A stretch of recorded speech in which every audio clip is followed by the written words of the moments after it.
सनातन धर्म के according people के वृक्ष को बहुत ही पावन माना जाता है। पीपल के वृक्ष को विष्णु जी का स्वरूप कहा जाता है। आपने मंदिरों में बहुत सी लोगों को पीपल की पूजा करते हुए देखा होगा, पीपल पे जल चढ़ाते हुए देखा होगा, पीपल के आगे दीपक जलाते हुए देखा होगा। लेकिन क्या सभी को पीपल के वृक्ष की पूजा करने से, उस पे जल चढ़ाने से या फिर उसके आगे दीपक जलाने से फायदा होता है? क्या लक्ष्मी जी का और विष्णु जी का आशीर्वाद उन पर होता है?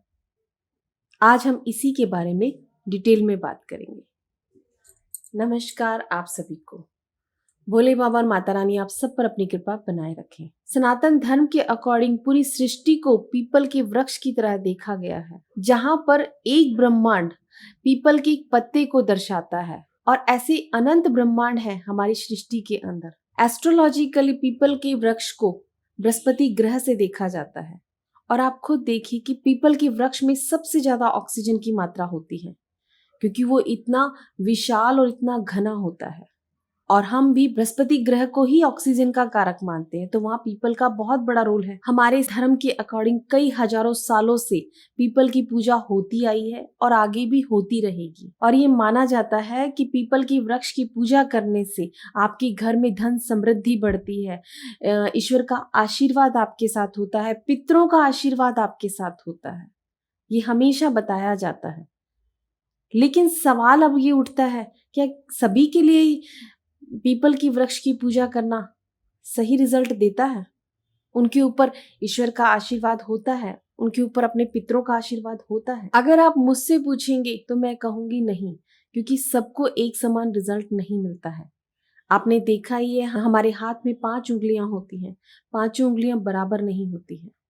एक ही माँ बाप के 4 बच्चे होते हैं, लेकिन चारों बच्चों की किस्मत एक सी नहीं होती है। तो फिर एक ही पूजा करने से, एक ही ग्रह की पूजा करने से आपको रिजल्ट मिलेगा, आपको कामयाबी मिलेगी, ऐसा नहीं होता कि आप सब पीपल की पूजा करोगे तो आपको कामयाबी मिलेगी। ऐसा नहीं होता है और इसे हम चार्ट से समझते हैं।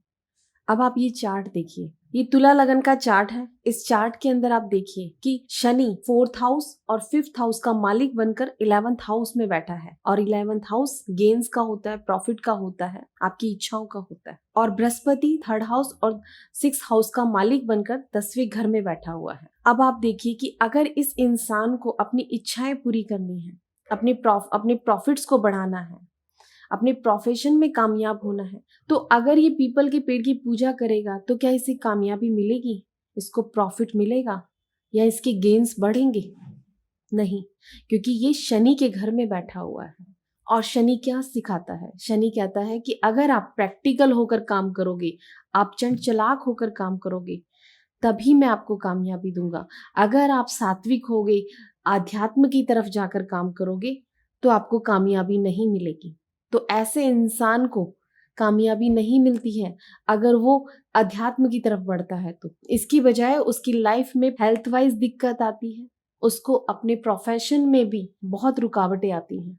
तो अब आप देखिए कि ये कलयुग का टाइम है और इस टाइम पे इंसान क्या चाहता है? गेन्स चाहता है, प्रॉफिट चाहता है, अपनी इच्छाओं को पूरा करना चाहता है। तो उसके लिए तो उसे प्रैक्टिकल होना पड़ेगा और वो प्रैक्टिकल होके काम करेगा तभी आगे बढ़ पाएगा, क्योंकि ये कंपटीशन की दुनिया है।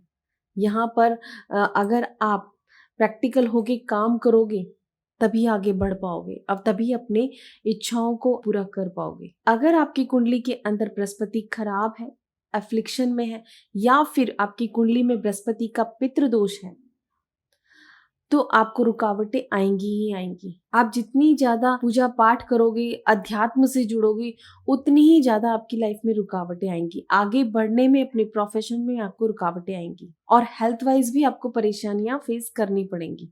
और आपने अपने आसपास देखा होगा, बहुत से लोगों के घर के आसपास पीपल का पेड़ निकल जाता है, तो वहां कहीं ना कहीं पितृ दोष होता है कुंडली के अंदर, तभी उनकी कुंडली में आता है। तो ऐसे में अगर पितृदोष कुंडली के अंदर है, यानी आपका बृहस्पति खराब है, तो वहां पर बच्चों की पढ़ाई में रुकावट आती है, आगे बढ़ने में रुकावट आती है, एजुकेशन के अंदर रुकावट आती है, ग्रेजुएशन करने में उनको रुकावट आती है, उनके पास धन समृद्धि में रुकावट आती है। इनफैक्ट उनके घर में सोना तक भी नहीं रुकता है। उनके घर में अगर आप देखोगे तो दमे की शिकायत या फिर लीवर की प्रॉब्लम किसी न किसी को होती है, या तो दादा को या परदादा को किसी न किसी को होती है। तो वहां से आप देख सकते हो कि बृहस्पति का पितृदोष भी लगा हुआ है। साइनस की प्रॉब्लम ये नॉर्मल बात होती है। तो आप देखिए कि अगर आपके कुंडली के अंदर बृहस्पति खराब है, और अगर आपके पास कुंडली नहीं भी है तो आप वैसे भी चेक कर सकते हो कि अगर आपने देखा होगा बहुत से ऐसे लोग हैं जिनके दादा परदादा बहुत अमीर हुआ करते थे,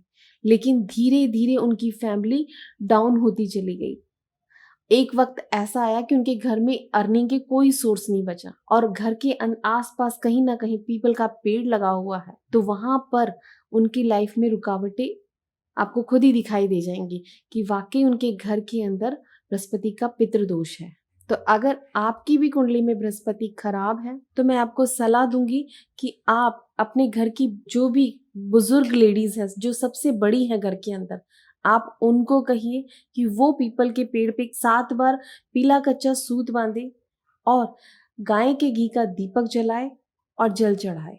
अगर वो हर बृहस्पतिवार को ऐसा करेंगे तो उनके घर से बृहस्पति का पितृदोष भी हटेगा और धीरे धीरे घर में समृद्धि भी बढ़ने लगेगी। लेकिन अगर आपके घर में कोई ऐसा नहीं है जो ये उपाय कर सके, तो एक और उपाय मैं आपको बता रही हूँ, उसको करेंगे तो भी रिजल्ट मिलेगा। अगर आप पीपल के पेड़ के नीचे तिल के तेल का दीपक जलाते हो तो भी आपको रिजल्ट मिलेगा, क्योंकि तिल के तेल को केतु से देखा जाता है, और जब आप बृहस्पति और केतु को मिलाते हो तो वो आपकी सोच को अच्छा करता है। आप ये उपाय करके देखिए, आपको रिजल्ट जरूर मिलेगा। अगर इसके अलावा आपको कोई और दिक्कत आती है तो आप हमसे कंसल्ट कर सकते हैं। आपको हमारी कॉन्टैक्ट डिटेल डिस्क्रिप्शन बॉक्स में मिल जाएगी। नमस्कार आप सभी को। कृष्ण कृष्ण